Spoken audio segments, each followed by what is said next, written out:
rice and chicken called kabsa.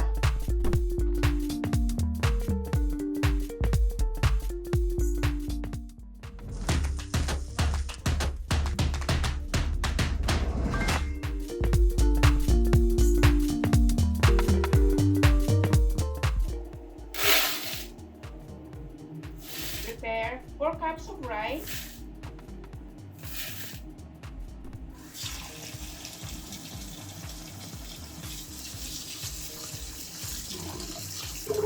wash it properly about 3 times.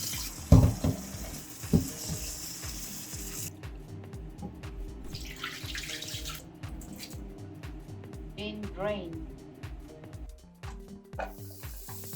In a pan, heat butter over medium heat. Add in together the cardamom, coriander, cinnamon stick, star anise, and bay leaf.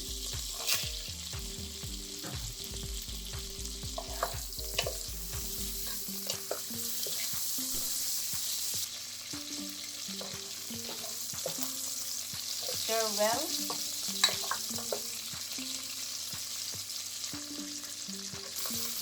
Add whole tomato sauce.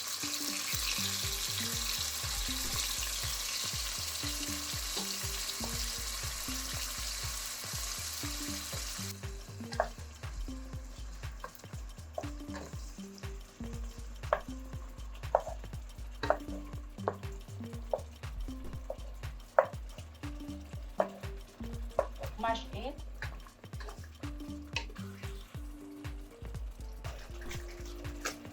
Then add salt,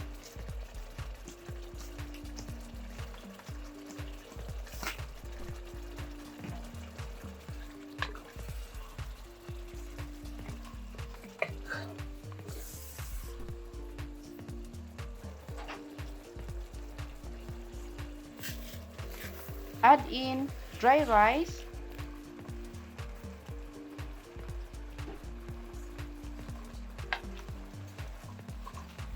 stir well.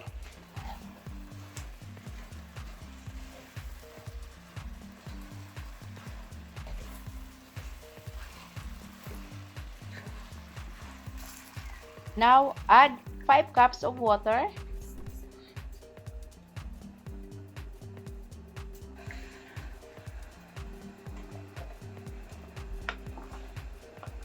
Stir well.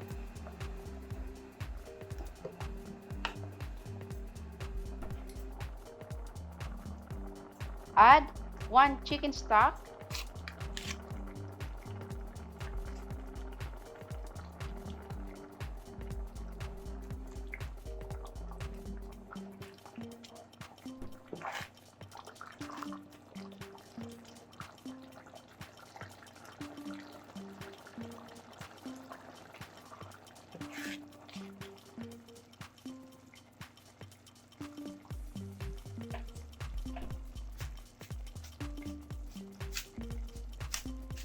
Taste it if salt is enough.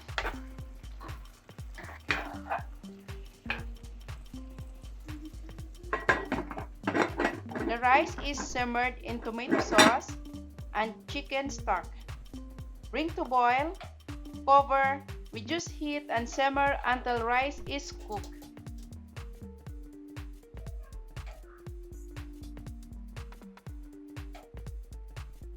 Look at that. It is perfectly cooked, and by the way, I use basmati rice.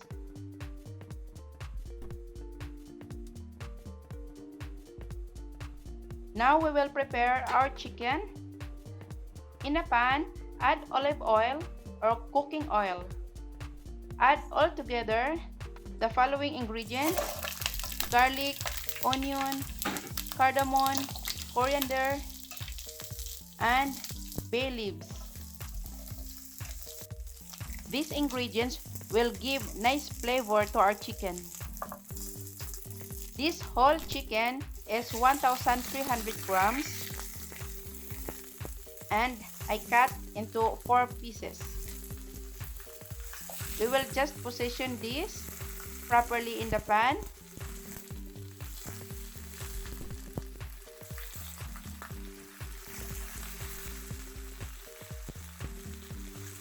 Then add soy sauce.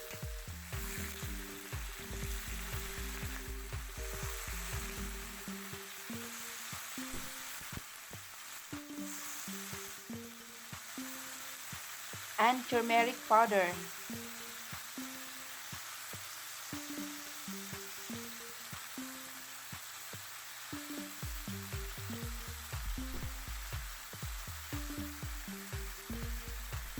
Add oregano and pepper.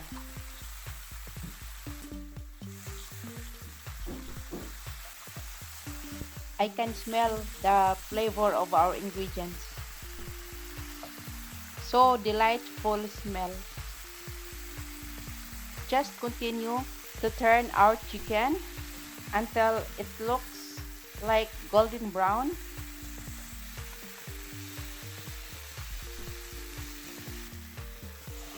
Add 1 cup of water.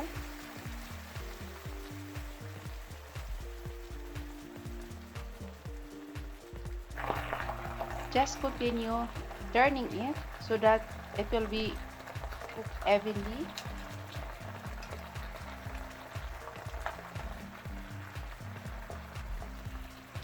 And look at that.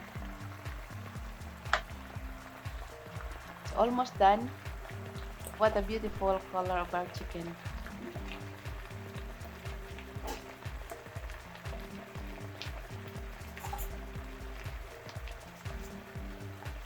I add a bit of salt because it's not enough.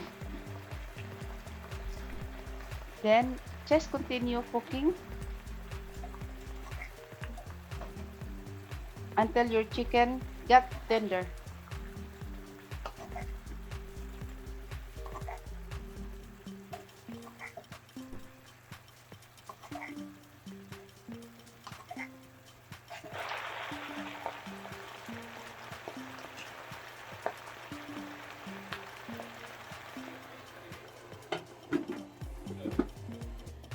Now our rice is ready, and at the same time we cook our chicken to save the time.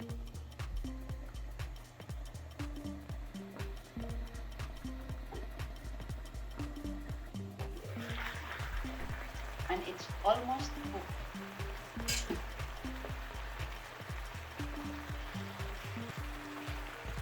Just continue turning it.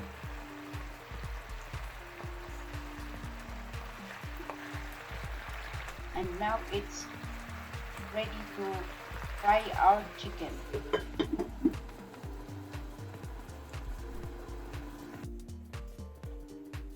We will prepare a pan to deep fry our chicken, but before that, I will first drain it.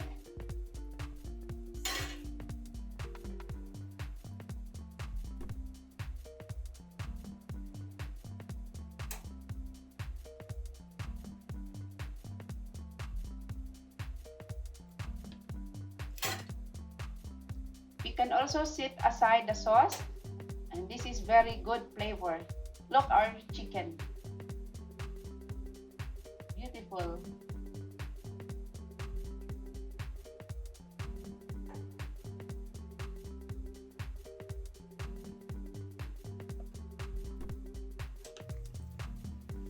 First, I will fry the papada.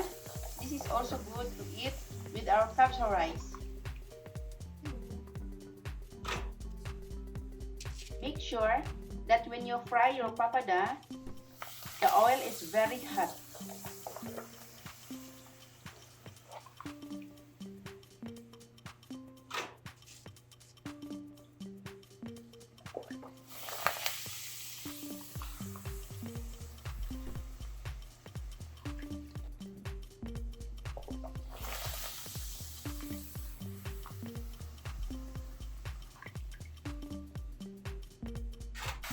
Now we have enough papada.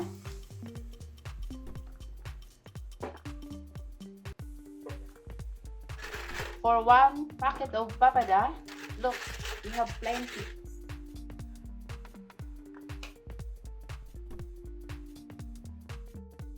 Now it's ready to fry our chicken.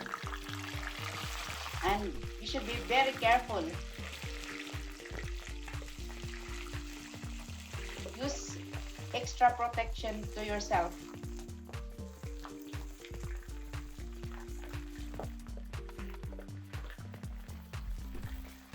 As you can see, the camera is moving.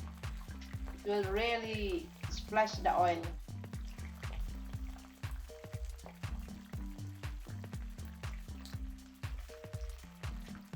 Now our chicken is like golden brown. Just a quick fry only. Oh, see?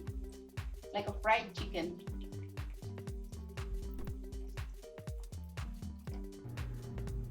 And it's done, ready to serve.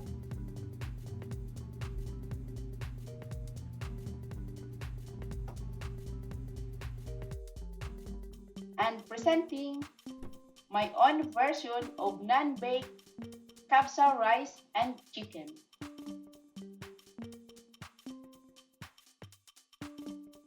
If you like this video, please subscribe and share. Thank you for watching at Wilma's Kitchen. God bless.